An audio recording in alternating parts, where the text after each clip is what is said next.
salita ng Panginoon, always available, and let's do, no? Let's use, no? The word of God to have a relationship, no?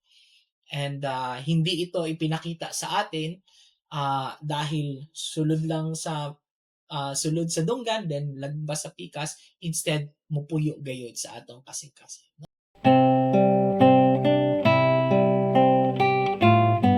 Maayong adlaw sa tanan, nagapasalamat kami sa Ginoo labi na sa padayon niyang giya sa matag usa. Ug naa na punta karon sa tuang The Bible Gospel Hour, nagapasalamat ta sa Ginoo kay siya gayud na nagahatag sa iyang pulong na mao'y gamiton nato na kita makakita gayud og giya labi na sa iyang kabubuton. So mga kaigsuonan, dili pud mi kaayo maglangan kay kaibaw ta kita tanan natay mga iyayang mga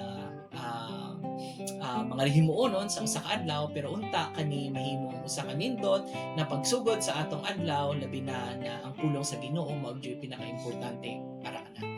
So mga kaigsuonan, nagauban sa inyo karon si Pastor Christian De Jesus, si Brother CJ De Jesus. okay, no, nagauban gayud ang tanan sad na pag-greet, no, na amo ang kaya ikahatag karong adlaw labi na sa mga kaigsuonan namo diha sa mga taga kaubanan namo diri sa Tagbilaran, sa mga kaubanan namo sa taga Dawis, taga Bahi, naglain-laing mga pastor, no, na nagahandal ani sa Luway, Alegria, sa Basakdako, sa Luway, Kalbaryo Luway, no. Salamat kayo kami sa ilahang mga panahon labi na sa padayon pag-ampo kaubanan sa Hagna, sa Gindulman, sa Ubay, sa mga taga Kalapi, taga Lubang, no, taga Katigbian, mga kaigsuonan namo diha, taga Carmen, na nagapadayon og pagtutok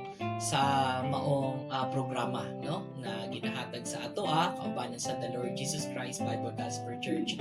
So sa mga pag-greet akong ihatag ang panahon ang CJ, no. Okay, so thank you Pastor. Ang ipang-greet po na ho, no, is padayon ang mga uban namong mga kaigsuonan nga naminaw sa uban namong mga platforms na ipang-post ning among mga Bible Gospel Hour. Okay, so sapod na sa pasalamat namo padayon kay kaning among mga Bible Gospel Hour nga series is it spreads out sa uban nga mga platforms, meaning bas daghan pang mga tao ang makapaminaw, no. Nya ipadayon po namo ipang-greet ang ubang mga groups namo sa among mga simbahan, mga fellow na nga youths sa other churches spanning around sa Bohol. Mayong adlaw kaninyo nga i-greet po na padayon ang mga ang mga handle sa mga prayer meeting o Bible studies sa lain-lain nga mga balay, mga mamina po dira mayong adlaw kaninyo. Samot na sa uban na mga missionaries, no, mga mga Dr. Katuran o ang iyahapong mga iyang family, ang mga kaubanan sa ministry, ang iyahapong mga ibang Bible studyhan nga uban na mga balay, and as well po sa uban mga churches. So mora na ang ako ang ipapag-greet, Pastor. Sige, okay, no. So padayon sa nag-greet sa mga nag-support, no, padayon salamat sa Ginoo sa inyong kinabuhi, no. So mga kaigsuonan, dili ta magalangan hibata, no, na padayon ta, no, na naatay padayunon ng mga aktibidades unya unta kani, no, again gina-pray gyud namo na kani mahimong dugang na kaalam kahibalo para kanato. Naanata mga kaigsuonan sa Gospel of Luke, no, sa Lucas, pagabasa ako nato ang kapitulo 8, no, as much as possible atuan ni siyang mahuman ang katibuk-an, no, gitun-an naman ni nato kahibaw man ta, no, na sa atong pagtuon as much as possible makit-an gayud nato ang matagtumong na ginagamit sa Ginoo diri sa mga pulong niya para makadugang og kahibalo kanato, no. So ako ang pagbabasahon ang Lucas kapitulo 8, basahon na ako ang bersikulo 1 hangtod sa 18, unya ang atong kaubanan, no, si Brother CJ magabasa padayon from chapter 43 hangtod sa from verse 43 hangtod sa verse 56, no. Magasugod ta og naapod na sa inyong mga Bible, sundapod no, unya magauban og kaniunta padayon gayud magahatag kanato og kalinaw. So sa Lucas kapitulo 8 bersikulo 1 hangtod sa 18 nagasulti siya. O kini nahitabo sa pagkahuman nga siya miadto lukop sa matag syudad ug balangay nga nagawali ug nagapakita sa malipayon nga mga balita sa gingharian sa Dios ug ang napulo og duha kuyog kaniya o pipila sa mga bayi nga nagaayo gikan sa mga daotang espiritu ug mga balatian si Maria nga gitawag og Magdalena nga gikan kaniya migawas ang pito kayawa ug si Juana ang asawa ni Kuza nga piniyalan ni Herod ug si Susana ug daghan pang uban nga mialagad ngadto kaniya gikan sa ilang kabtangan, no, ug sa dihangang daghang katawhan na tigom pagtingob ug miingon miadto kaniya gikan sa syudad siya misulti ginagamit ang usa ka sambingay, no.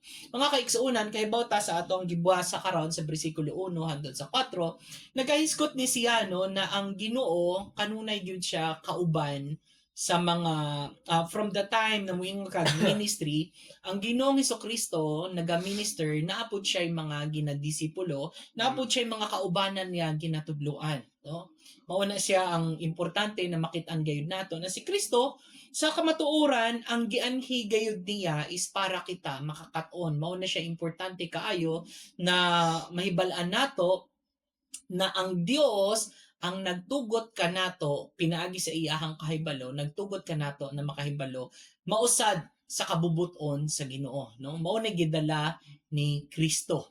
Kaya nga napakaganda kasi ipinapaalala sa atin, no, kanunay ginapahinumdum sa atoan na kaning pagtudlo ng Panginoon. Kaya nga sabi niya rito kung sa verse 1, no, sabi niya na sa English, and it came to pass that afterward that he went throughout every city and village preaching and shewing the glad tidings of the kingdom of God. So sa Panginoong Hesukristo, no, sa kanyang salita nanggaling ang sabi nga the glad tidings, no, kung sa ano pa sa Bisaya malipayon nga mga balita sa gingharian sa Dios.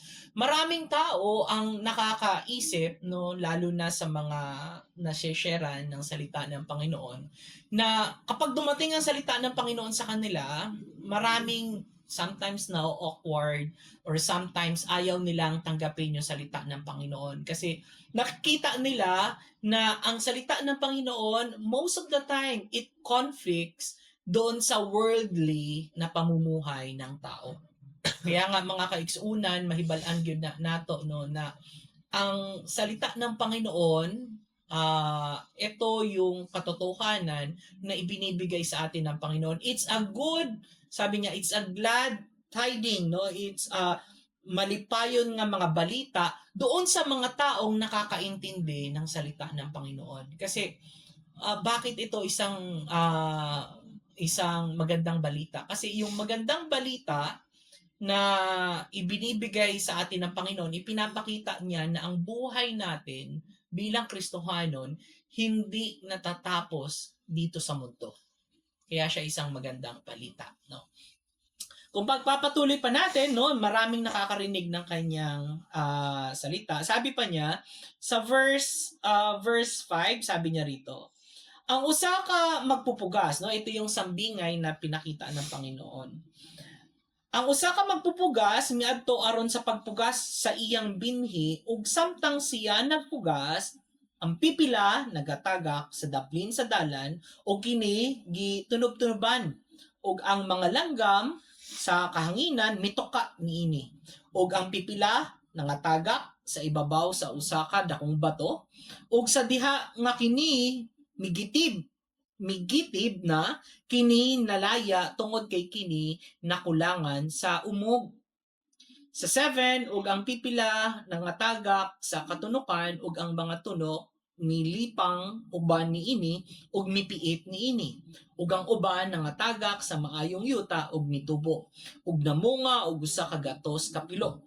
Ug sa diha nga siya miingon na niining mga butanga siya diha nga siya misinggit siya nga adunay mga dalunggan sa paminaw paminawa siya, no. Ito yung pahinumdum ng Panginoon, no. Isinaset lang natin no yung pangyayari no. So during that time may mga kasama siya nakinig no. Tapos nagbigay siya ng sambingay, yung sambingay na yon nagahisgot may tungod sa usa ka parable no, usa ka sambingay na naghahatag noon sa maning sambingay. Ang sambingay usa ni siya ka tawhanon nga istorya pero naay langit nung unod nun no. Sabihin salita siya na binibikas ng mga tao para makaintindi pero ang kamatuoran o yung laman ng storya ng parable is merong katotohanan na nanggagaling sa langit ngon nga kaalam no. Pagpatuloy natin so sabi niya rito sa verse 10, basahin natin from 10 to 18, sabi niya sa 9 no, sabi niya ug ang mga tinun-an nangutana kaniya nga nagaingon unsa kaha kini nga sambingay, hindi nila maintindihan no. So sabi niya ug siya miingon nganha kaninyo gihatag ang pagkahibalo sa mga misteryo sa ginghirian sa Dios apan ngadto sa uban diha sa sambingay nga sa nagatan-aw sila unta dili makakita ug sa gapaminaw sila unta dili makasabot. Karon ang sambingay mao kini, ang binhi mao ang pulong sa Dios, kadtong anaa sa daplin sa dalan mao sila nga naminaw, unya nagaabot ang yawa ug nagakuha sa pulong gikan sa ilang mga kasing-kasing aron dili sila gayud motuo og mga luwas.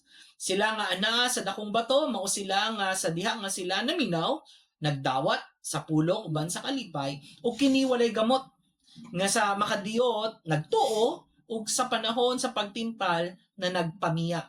O kadtong nagakatagak sa katunukan mao sila nga sa diha nga sila nakadungog nangadto og napugngan sa mga kabalaka ug sa mga bahandi ug sa mga kahilayan niining kinabuhia og wala magdala og bunga ngadto sa kahimpitan.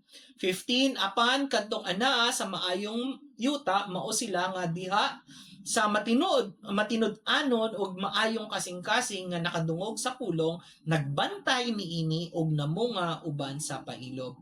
Walay tawo sa diha nga siya nakadagkot og usa ka kandila nagatabon niini ginamit ang usa ka sudlanan o nagabutang niini ilalom sa usa ka higdaanan apan sa nagapahimutang niini sa usa ka kandilyero aron sila nga mosulod makakita sa kahayag kay walay butang nga tinago nga dili ikapatayag ni bisan unsang butang nga natago nga dili mahibaluan ug mabantyog.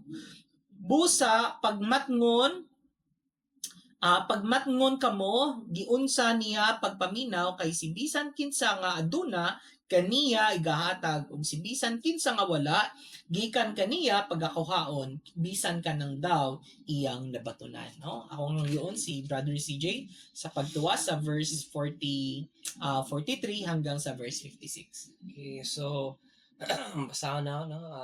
Verse 43, and a woman having an issue of blood 12 years, which had spent all her living upon physicians, neither could be healed of any, came behind him and touched the border of his garment, and immediately her issue of blood stopped.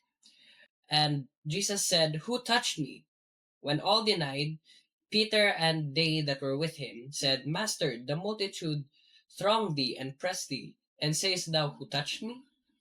And Jesus said, somebody had touched me, for I perceive that virtue is gone out of me.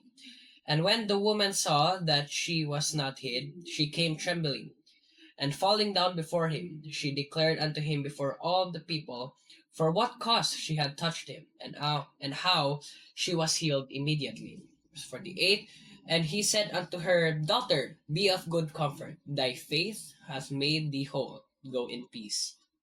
While he yet spake, there cometh one from the ruler of the synagogue's house, saying to him, Thy daughter is dead.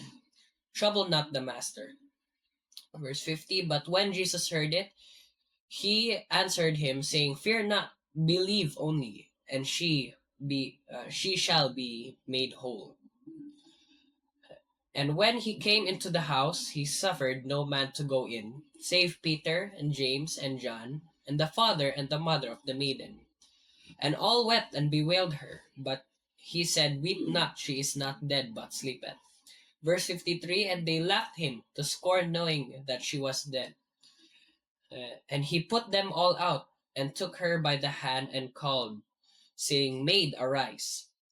And her spirit came again, and she arose straightway, and he commanded to give her meat. And her parents were astonished, but he charged them that they should tell no man what was done. Okay? So, ang diri nga part, no? Actually, i-appeal po na ang diri. So, nindot tong naa sa start nga ato sa parable of the sower kay mura po gi-explain sa Ginoo, no? About how ang usa ka tawo unsa ang mga possible na effects ini ka ang usa ka tawo ini ka share nimo sila sa pulong sa Ginoo. Naay uban nga parehas diri nga in ka given those by the wayside, ibaliwala ra nila ang pulong sa Ginoo. Yes, naminaw sila. Yes, for man naminaw sila habang share ka. Pero right after that, right after sa meeting nila, baliwala ra pud nila. Pero makita na may tabo ang word of God kahit mo mawa ra pud siya. Mawa siya sa ano murag sa term pa sa mga nadunggan na sa eskwelahan, wala pa sa daw sa pikas dunggan ba. Di nila ipaminaw gayo. Kanya ang uban pod inig ka paminaw nila na daw rock. So in ka paminaw nila, yes, naminaw sila eager, sud nila gi-accept nila pero wala nila gi-accept fully. So nahitabo ang mga worldly na mga pleasures, sa mga worldly na makalibutan nga buhat, dong mga troubles, mga tests kumbaga ba.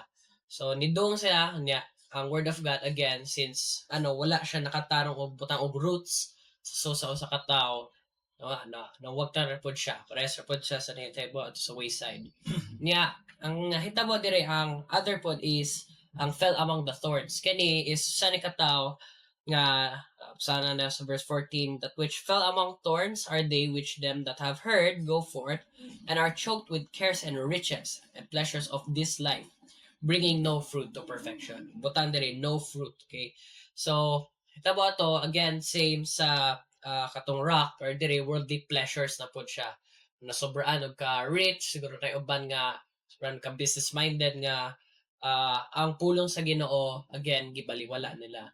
Pero gipakita po dire sa Ginoo verse 15 ang mga tao nga truly naminaw. Ang gibuhat sa mga tao that which is an honest and good heart, gipatang sa verse 15, heard the word, keep it and bring it forth fruit with patience.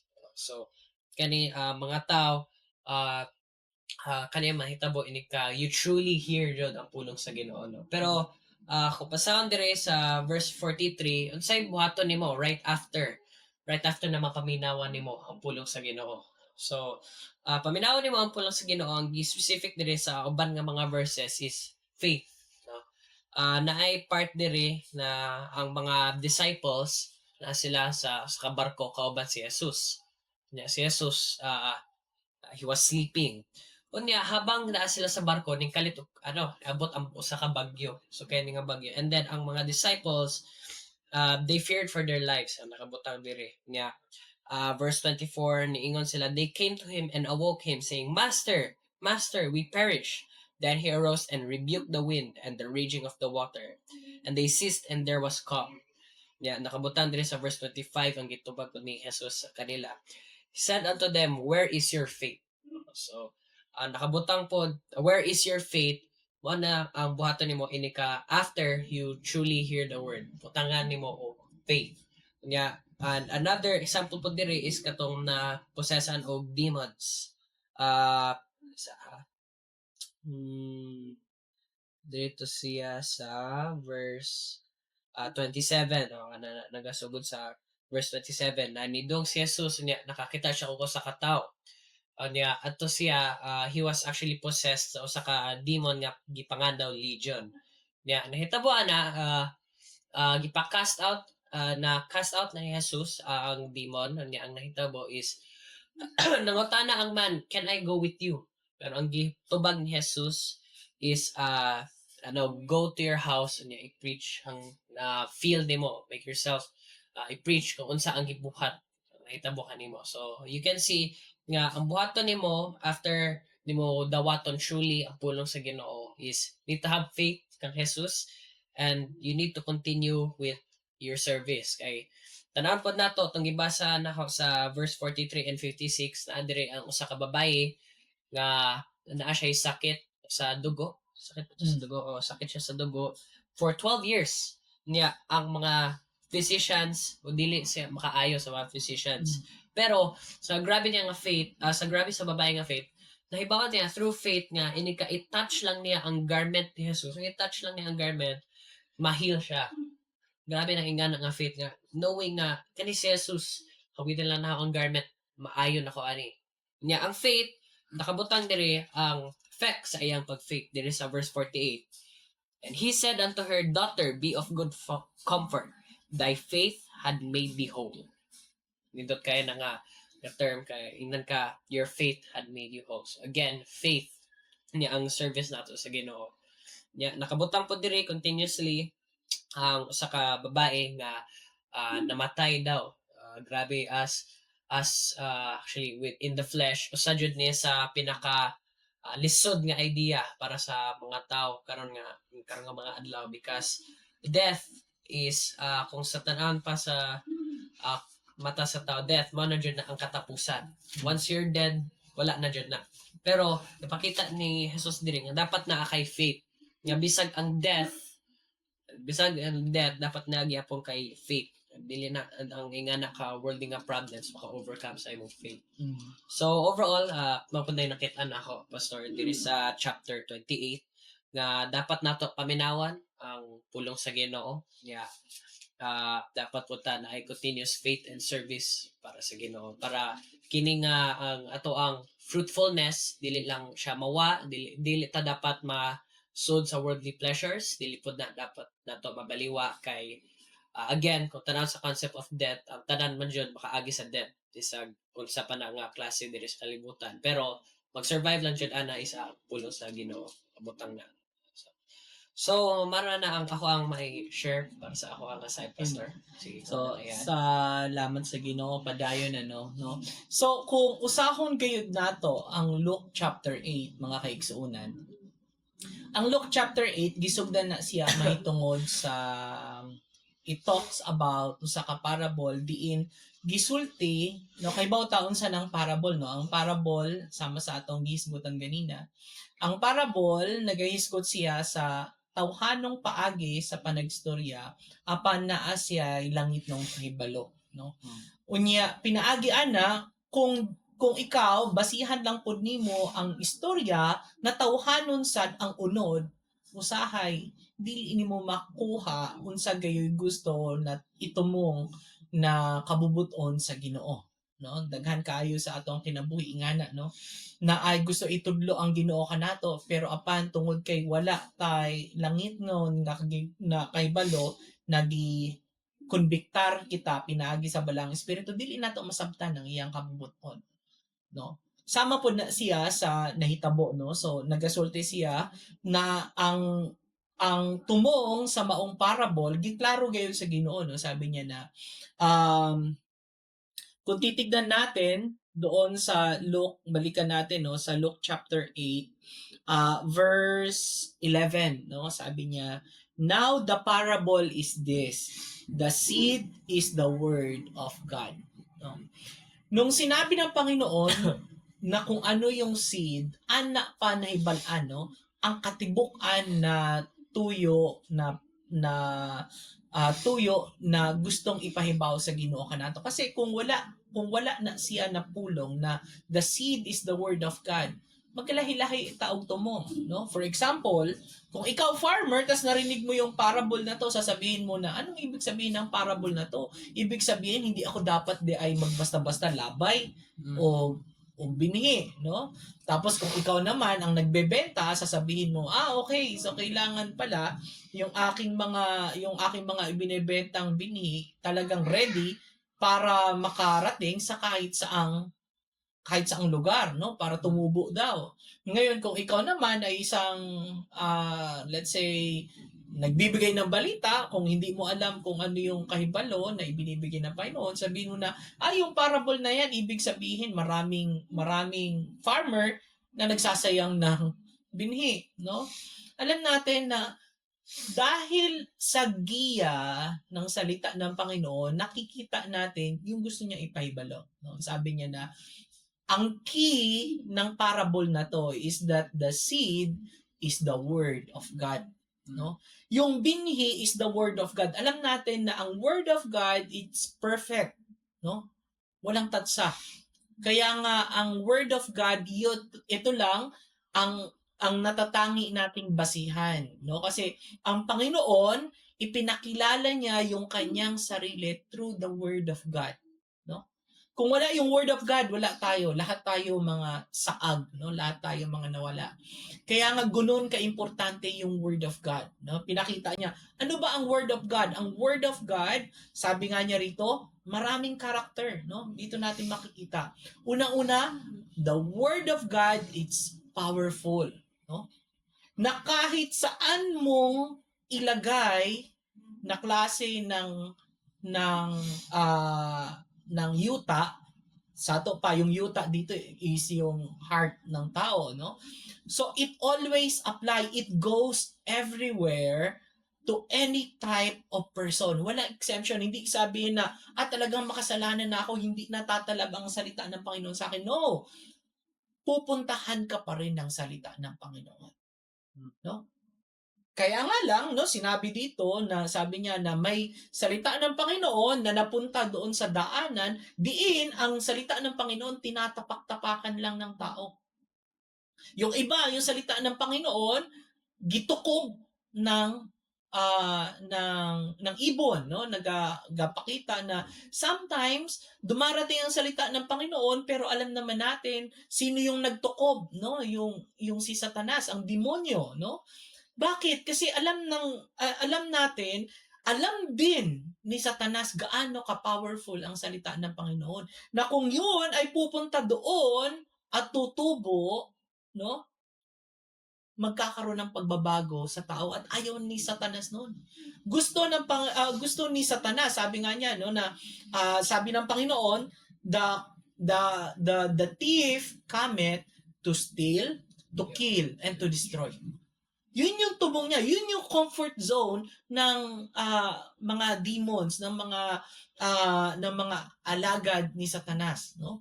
Gusto niya na ang buhay mo ay masira, no? That's to steal, no? Nanakawan ka ng buhay mo to steal. Yun yung gusto ni Satanas, no?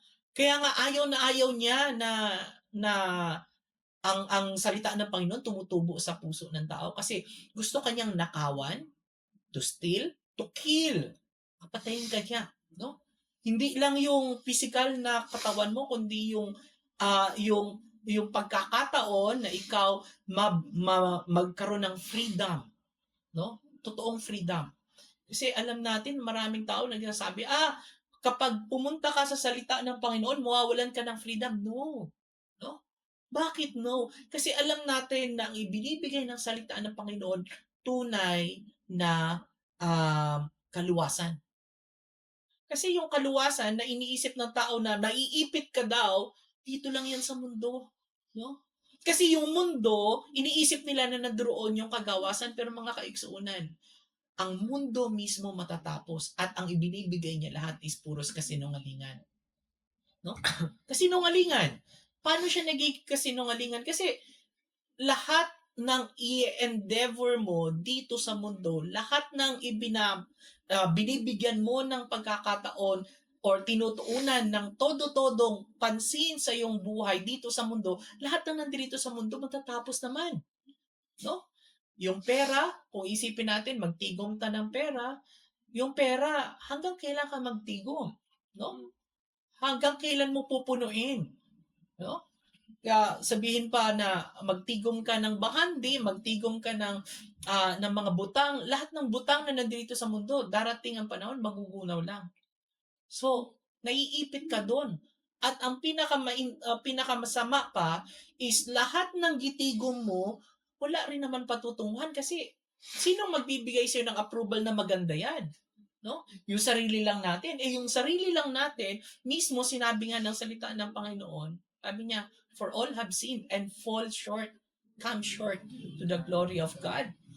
Kaya nga, hindi pwedeng yun sa atin din ang magiging basihan. Kasi tayo mismo nagkakamali din. Walang taong perpekto. Kasi kung may perpektong pang tao, hindi na dapat nagpunta ang Panginoong Yesus dito para tayo isagipin. Kaya nga mga kaiksuunan, napakaganda ng pagkahanay dito. Sabi niya na, may mga, ito ang salita ng Panginoon, may salita ng Panginoon na pumunta sa atin, sa kahit anong forma ng ating kasing-kasing na pero ang uban, gitukob dayon. Yung iba, tinapaktapakan ng tao. Yung iba naman, pumunta sa isang dakong bato. Ibig sabihin, yung salita ng Panginoon, nandoon, dahil nga, nandoon, no? Alam natin ang kailangan ng salita ng Panginoon, no? Para siyang tanim, no? May araw, at saka may tubig. Ang nangyari, dahil nandoon siya sa bato, yung salita ng Panginoon, dahil mainit, tinanggap kaagad. No? Pero dahil walang tubig, no? Nalaya din. No? Wala siyang hamog eh. No? Dahil ngayon, sa pagtubo niya, hindi siya makagamot kasi matigas siya na lupa.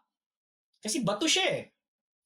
Pagkatapos meron din naman, as ang nangyari, nung yung plant na yon tumubo, yung tao na yon na nakatanggap ng salita ng Panginoon, tumubo, pero dahil sa hindi siya nakagamot, anong sabihin na nakagamot? Hindi siya patuloy na nabibiyaan ng tubig.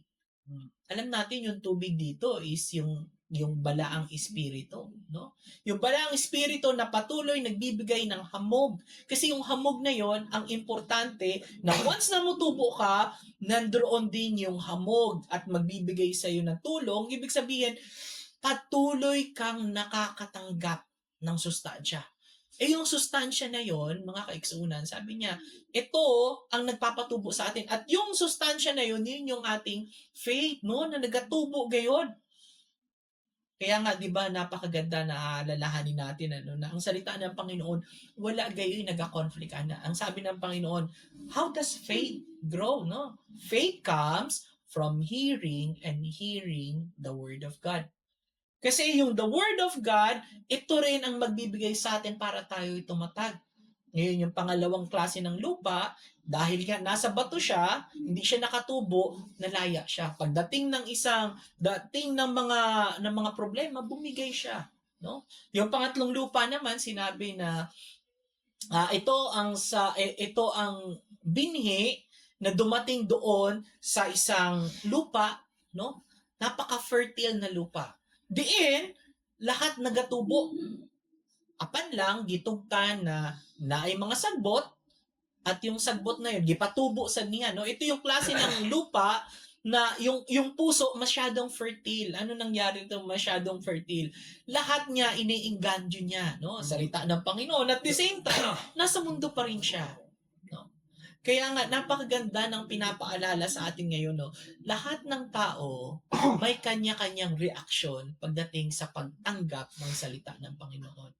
So para sa mga nagmi-ministry, no, sa mga nagmi-minister, sa mga nagse-share ng salita ng Panginoon, alam natin, no, pares na dito, no? Parang kung isipin natin yung binhi na isinasabwag, no, may kanya-kanyang mga reaction yung tao. At after nito, no, sa buong chapter 8, may nagkalain-laing mga reaction, yung nagkalain-laing pagtanggap ng salita ng Panginoon. Pero ang importante lang, no, tatandaan natin na ang importante doon is kung ano ang saktong reaksyon na gagawin mo once na matanggap mo yung salita ng Panginoon.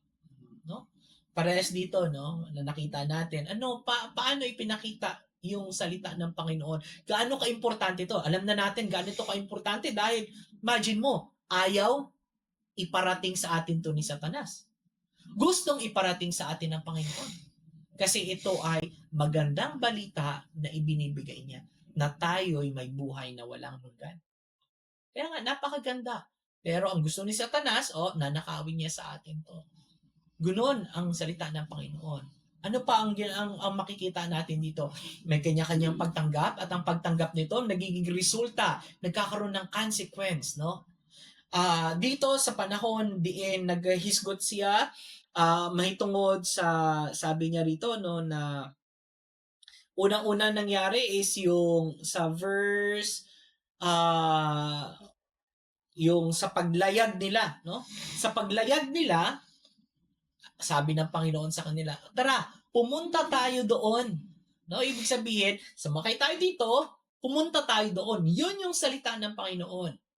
Natanggap ng mga apostoles, natanggap ng mga disipulo. Pero by the time na dumating yung malaking unos, nawala.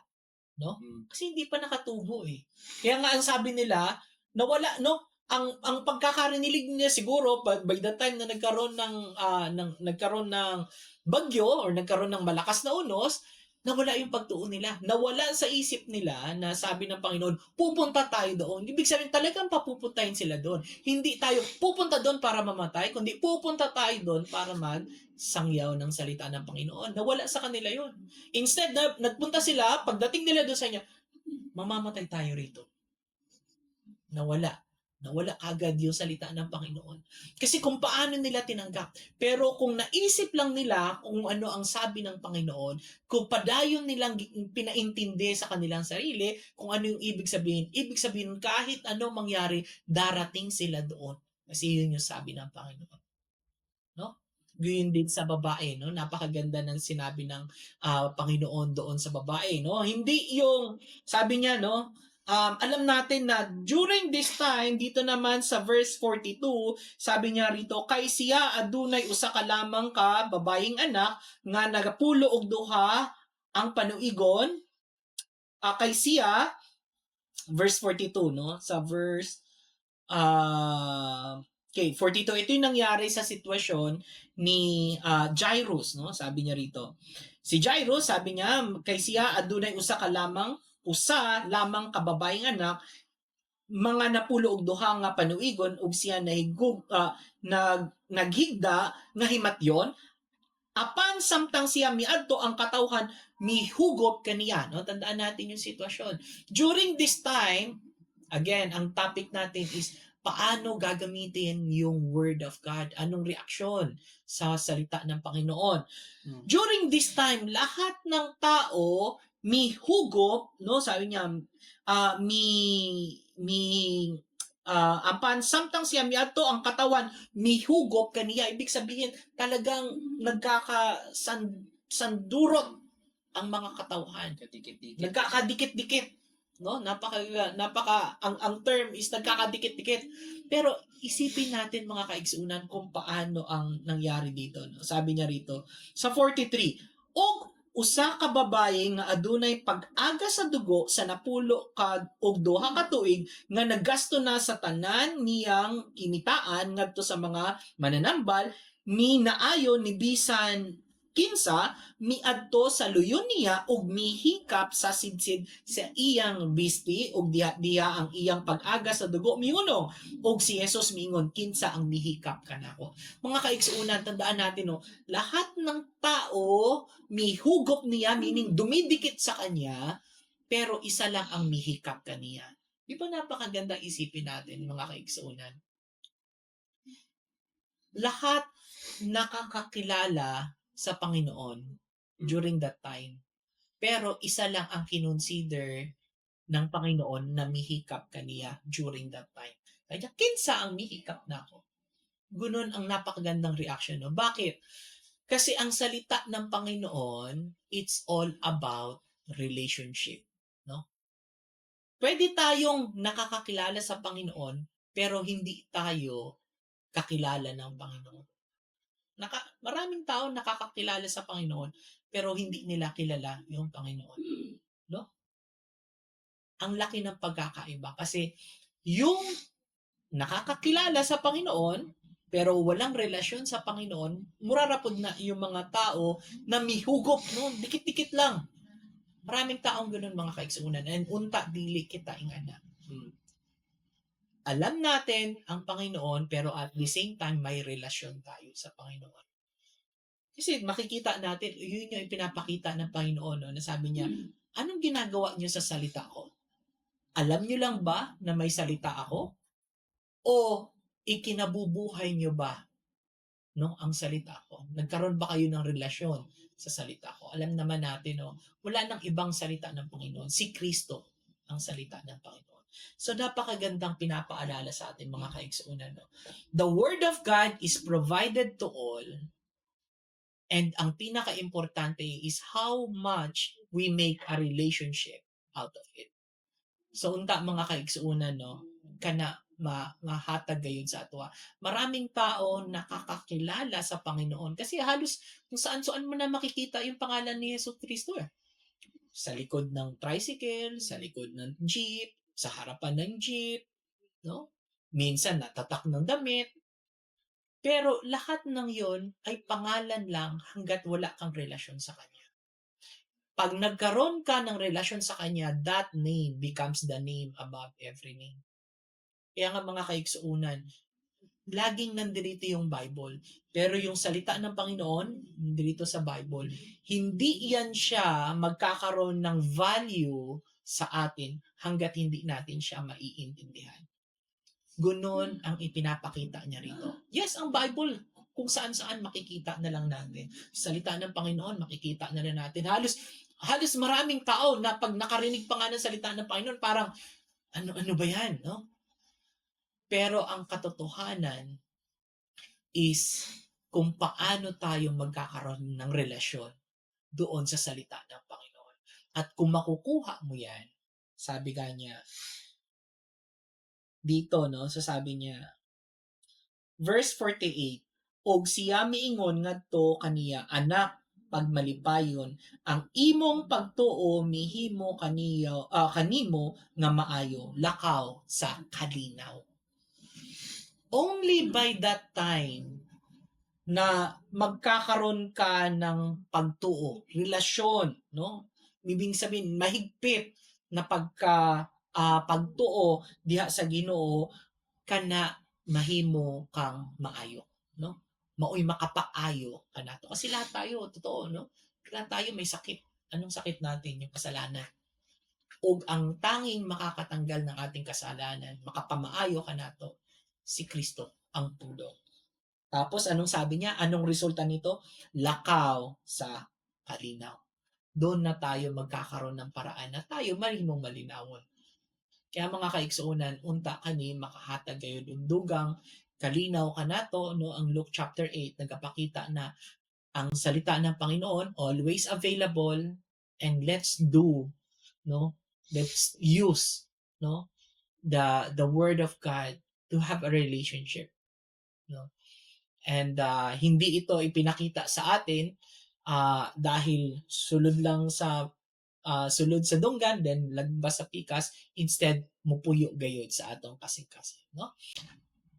So mga kaigsunan, kami nagapasalamat sa inyo ang pag-uban karon. Wala na kami igong oras, panamilit na, nagauban kaninyo karon si Pastor Christian De Jesus, Si Brother CJ De Jesus. sa Diyos ang himay.